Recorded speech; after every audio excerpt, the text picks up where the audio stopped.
अगर आप BPSC, Bihar SI या फिर बिहार के किसी अन्य कॉम्पिटिटिव एग्जाम की तैयारी कर रहे हैं तो यह 3 मार्च 2026 का न्यूज़पेपर डिस्कशन आपके एग्जाम के लिए बहुत इम्पोर्टेंट है। इस सेशन में हम बिहार से प्रकाशित होने वाले विभिन्न न्यूज़पेपर्स के एग्जाम रिलेवेंट न्यूज को डिस्कस करेंगे। तो पहला न्यूज है कि मुख्यमंत्री नीतीश कुमार मुख्यमंत्री पद छोड़ने का फैसला किए हैं और राज्यसभा जाएंगे। तो इससे नीतीश जी के पर्सनालिटी से जो कुछ क्वेश्चन आपके एग्जाम में आ सकता है उसको अभी हम इस आर्टिकल में देखेंगे। तो आज के न्यूज़पेपर में कई न्यूज जो है नीतीश जी से जुड़ा हुआ है, तो एक एक करके हम अभी सब देखते हैं। ये देखो, चारों सदन जाने वाले सूबे के दूसरे सीएम होंगे नीतीश जी। पहले सीएम लालू प्रसाद थे और टोटल जो 4 सदन है, कौन कौन सा? लोकसभा, राज्यसभा, विधानसभा और विधान परिषद। ये चारों सदन जाने वाले अभी तक में बिहार के दूसरे सीएम होंगे नीतीश कुमार। पहले थे लालू यादव जी। और बिहार के कुल 5 राजनेता जो हैं चारों सदन जा चुके हैं। लालू यादव, नागमणि जी, सुशील कुमार मोदी जी, उपेंद्र कुशवाहा जी और रामकृपाल यादव जी। इसके अलावा भी नीतीश जी जाएंगे। ये छठे व्यक्ति होंगे जो चारों सदन के सदस्य होंगे। अब इससे संबंधित एक और न्यूज है कि नीतीश जी पहली बार 1985 में विधानसभा के सदस्य बने थे और 9वीं लोकसभा 1989 में पहली बार लोकसभा के लिए चुने गए थे।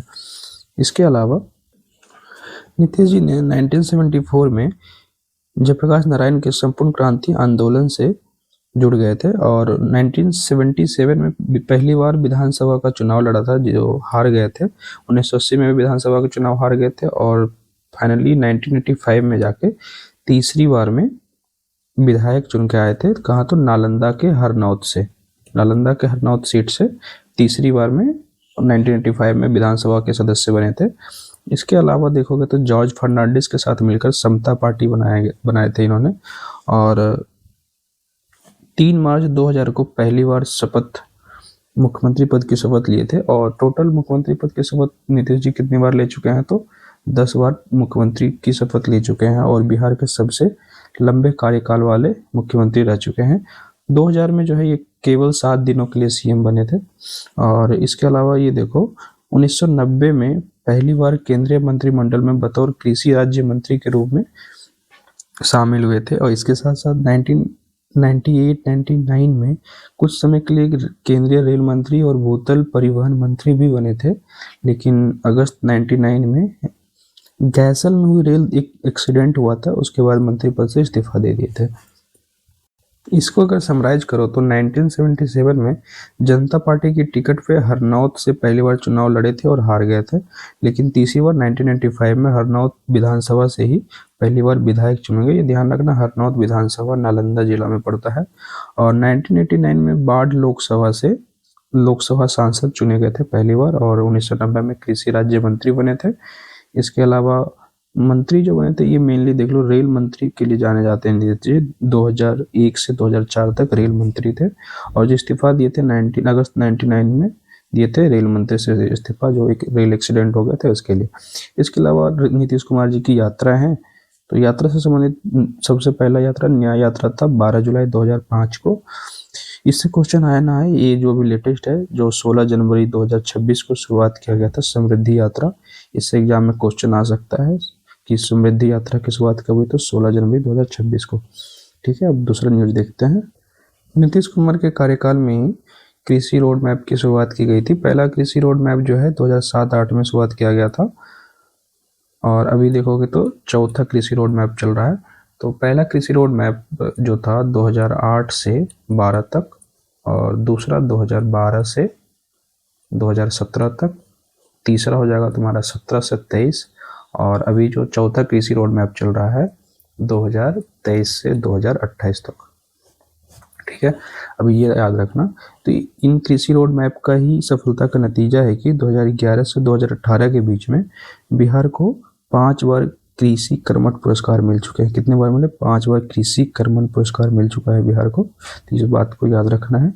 इसके अलावा मशरूम उत्पादन में बिहार दूसरे स्थान पे है पूरे देश में और मखाना के उत्पादन में पहले स्थान पे आता है सब। लेकिन ये याद रखना, बिहार में मखाना का देश का 60% से ज़्यादा मखाना केवल बिहार में होता है और मशरूम उत्पादन में बिहार दूसरे स्थान पे है।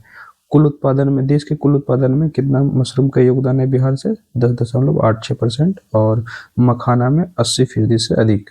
अब तो बिहार में मखाना बोर्ड भी बन गया है, तो इसे मखाना उत्पादक किसान जो है उसको सहूलियत मिली, उनकी इस कंडीशन में सुधार होगा। इसके अलावा एक पॉइंट और देख लो जो आपके एग्जाम के लिए इम्पोर्टेंट है, ये 6 कृषि धरोहरों को जीआई टैग मिला हुआ है।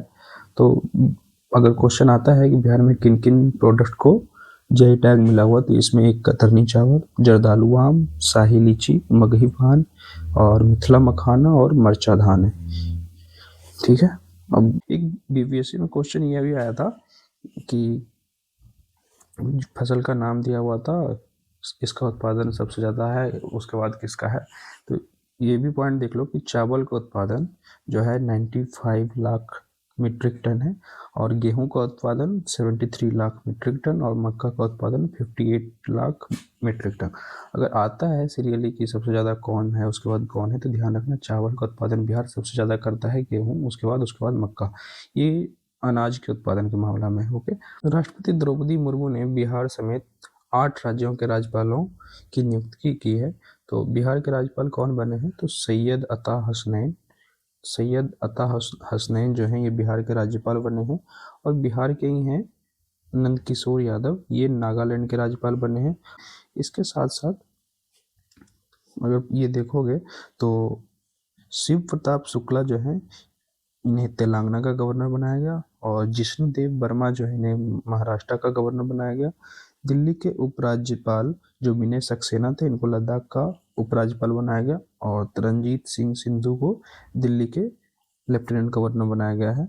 और हिमाचल प्रदेश का जो राज्यपाल है कविंद्र गुप्ता जी को बनाया गया है।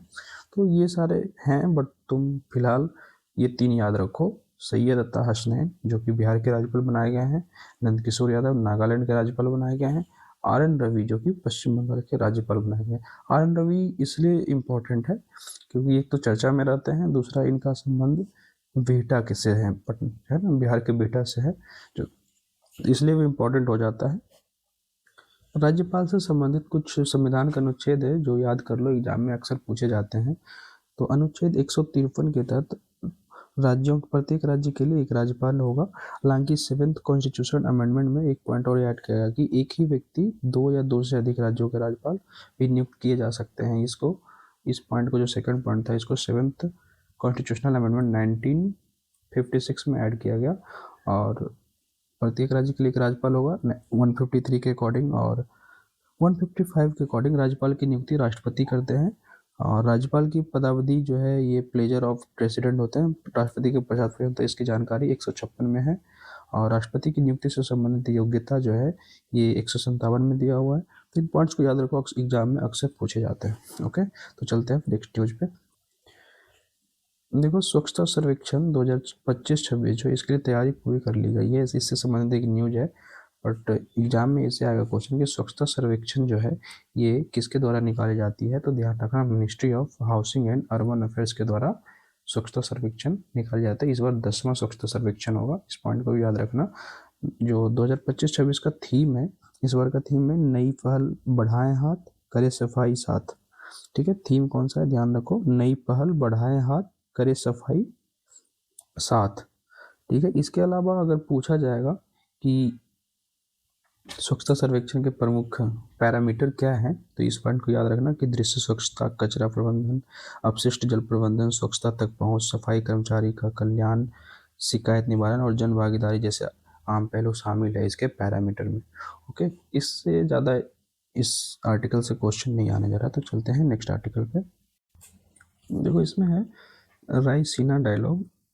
ठीक है, रायसीना डायलॉग की शुरुआत हुई है कहाँ? तो नई दिल्ली में। ठीक है, रायसीना डायलॉग की शुरुआत कहाँ हुई? तो नई दिल्ली में। इसमें जो है फिनलैंड के राष्ट्रपति अलेक्जेंडर स्टब जो हैं, फिनलैंड के राष्ट्रपति कौन है? अलेक्जेंडर स्टब जो हैं ये मुख्य अतिथि हैं, वो अभी दिल्ली आए हुए हैं। इससे रिलेटेड फिनलैंड और भारत में कुछ स्थिरता के लिए काम समझौता हुआ है, तो वो देख लो। अगर फिनलैंड पूछा जाएगा राष्ट्रपति कौन है, तो अलेक्जेंडर स्टब। और ये देख लो, रायसीना डायलॉग में मुख्य अतिथि भी, ये पॉइंट हो गया। फिनलैंड की साझेदारी से ही नुमालीगढ़ में एक बैम्बू बायो एथनॉल रिफाइनरी लगाई गई। नुमालीगढ़ एथनॉल रिफाइनरी याद रखना ये असम में है, फिनलैंड की साझेदारी से हुआ। इसके अलावा चिनाव नदी पे जो विश्व का सबसे ऊंचा रेलवे ब्रिज बनाया गया है वो फिनलैंड के सहयोग से ही बनाया गया था। इसके साथ साथ फिनलैंड के साथ व्यापक माइग्रेशन एंड मोबिलिटी समझौता किया गया है। अगर एग्जाम में आता है कि हाल ही में व्यापक माइग्रेशन एंड मोबिलिटी समझौता किस देश के साथ भारत ने किया है, तो ये पॉइंट याद रखना, ये तुम्हारा फिनलैंड होगा। ओके, इसके अलावा ये पॉइंट भी याद रखना कि रायसीना डायलॉग जो है कहाँ हुआ था, तो ये नई दिल्ली में होता है, हर साल होता है। इंडिया झारखंड जो है 5G फिक्स्ड वायरलेस इंटरनेट के उपयोग में बिहार झारखंड सर्कल जो है ये दिल्ली और मुंबई से भी आगे निकल गया है। मेनली ये है कि अगर वाईफाई से चलाते हो तो इस मामले में बिहार झारखंड तो पिछड़ा है, वहाँ वाईफाई से है नहीं, मतलब फाइबर बेस्ड जो इंटरनेट सर्विस है उस लेवल का है नहीं।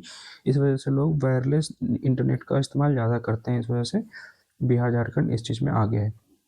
इसके साथ साथ एक पॉइंट ये याद रखो कि टेली डेंसिटी जो है, टेली डेंसिटी क्या होता है? टेली डेंसिटी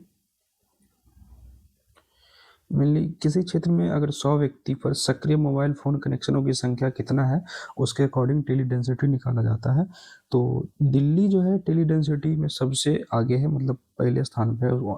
दिल्ली का टेली डेंसिटी 359%, 359% के साथ दिल्ली देश में एक नंबर पर टेली डेंसिटी के मामले में। उसके बाद कर्नाटका और हिमाचल का स्थान जो है दूसरा और तीसरा है। इसमें बिहार पीछे है। बिहार का टेली डेंसिटी जो है ये तुम्हारा 61% है। ओके, बिहार का टेली डेंसिटी 61%, जहाँ दिल्ली का टेली डेंसिटी कितना है? 359%। तो अब नेक्स्ट आर्टिकल देखते हैं।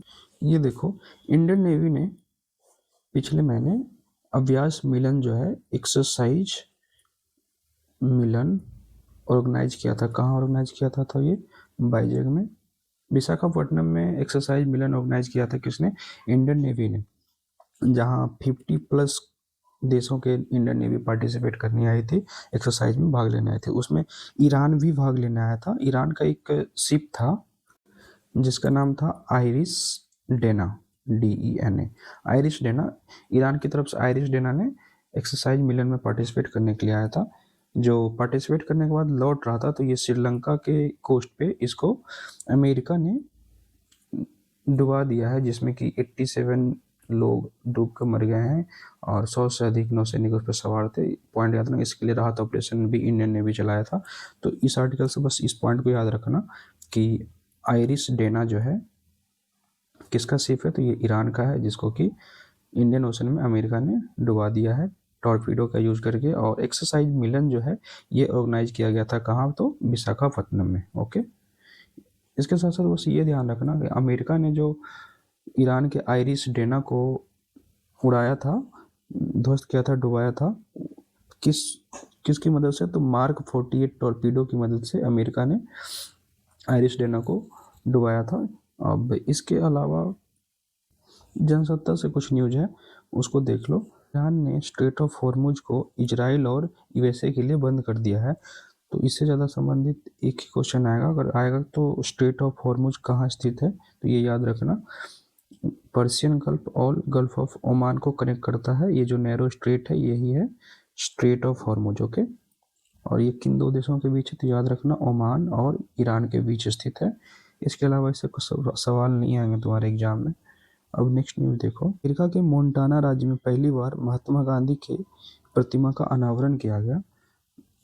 और वहाँ के गवर्नर कौन है? तो ग्रेग जियानफोर्ड है।